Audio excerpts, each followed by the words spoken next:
ఇరాన్లో భారీ ప్రమాదం చోటు చేసుకుంది. తీర ప్రాంత నగరమైన బందర్ అబ్బాస్ సమీపంలోని రజాయి నౌకాశ్రయంలో భారీ పేలుడు సంభవించింది. ఈ క్రమంలోనే ఘటనా స్థలంలో భారీగా మంటలు చెలరేగాయి. ఈ ఘటనలో దాదాపు 280 మందికి పైగా గాయపడినట్లు సమాచారం. అయితే నౌకాశ్రయంలోని కంటైనర్ల నుంచి పేలుడు సంభవించినట్లు భావిస్తున్నట్లు అధికారులు తెలిపారు. పేలుడు అనంతరం పెద్ద ఎత్తున పొగలు వెలువడుతున్న వీడియోలు సోషల్ మీడియాలో వైరల్గా మారాయి. ఇదిలా ఉంటే రజాయి ఓడరేవులో ప్రధానంగా కంటైనర్ల ఎగుమతి దిగుమతి కార్యకలాపాలు కొనసాగుతూ ఉంటాయి. ఇక్కడ చమురు ట్యాంకులు ఇతర పెట్రోకెమికల్ కు సంబంధించి పరిశ్రమలు ఉన్నట్లు సమాచారం. انفجار سنگین همین الان خدمات همه ماشینا رو ترکوند.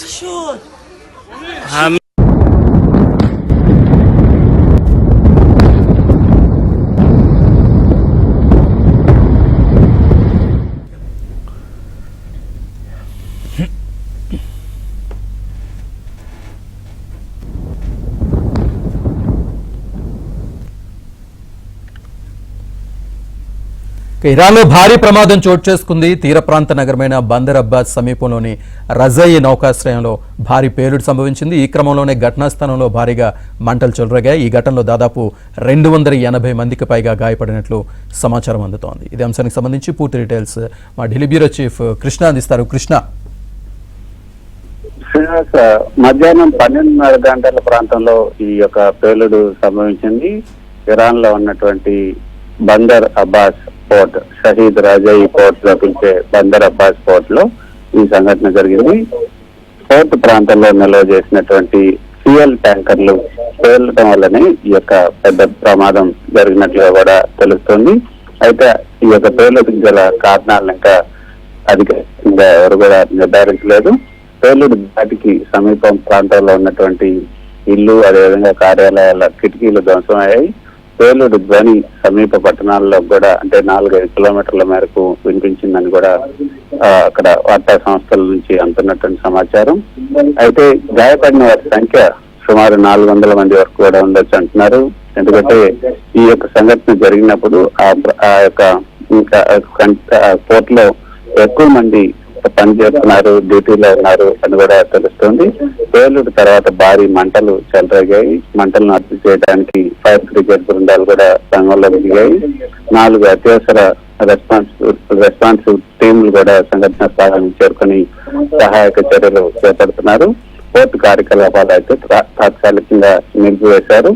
ఇరాన్ లోని అత్యంత ఆధునిక కంటైనర్ పోర్ట్ ఇది తీర ప్రాంతంలో ఉన్నటువంటి ప్రధాన వాణిజ్య కేంద్రం కూడా.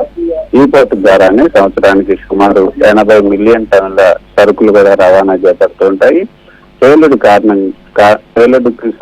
పేలుడికి దారితీసినటువంటి కారణాలను అధికారికంగా దర్యాప్తు కొనసాగుతుంది. అయితే ప్రమాదకర రసాయనాలు, అదేవిధంగా ఇంధన పదార్థాల నిర్వహణలో నిర్లక్ష్యంగా వహించడం వల్లనే అధికారులు నిర్లక్ష్యం కారణంగానే ఈ సంఘటన జరిగిందొచ్చు అన్నది అధికారులు ప్రాథమిక నిర్ధారణకు అయితే వచ్చారు. సంఘటన స్థలంలో భద్రతా బలగాలు మోహరించబడ్డాయి. సమీప ప్రాంతంలో ప్రజలను అప్రమత్తం కూడా చేశారు. పేలుడు జరిగిన సమయంలో ఒమాన్ లో ఇరాన్ అదేవిధంగా అమెరికా మధ్య 3వ విడత అణుచర్చలు జరుగుతున్నాయి. ఈ నేపథ్యంలోనే ఈ పేలుడు జరగడం అన్నది ప్రాధాన్యతను సంతరించుకుంది. అయితే ఈ 2 సంఘటనల మధ్య సంబంధం ఉందా లేదా అనేది మాత్రం ఇంకా స్పష్టంగా తెలియట్లేదు. అయితే ఈ సంఘటనకు సంబంధించి ఇంకా కొంత నివేదిక అయితే రావాల్సి ఉంటుంది. గతంలో ఇదే పోర్టులో 2020లో ఇదే పోర్టులో కంప్యూటర్ల పైన సైబర్ దాడి జరిగింది.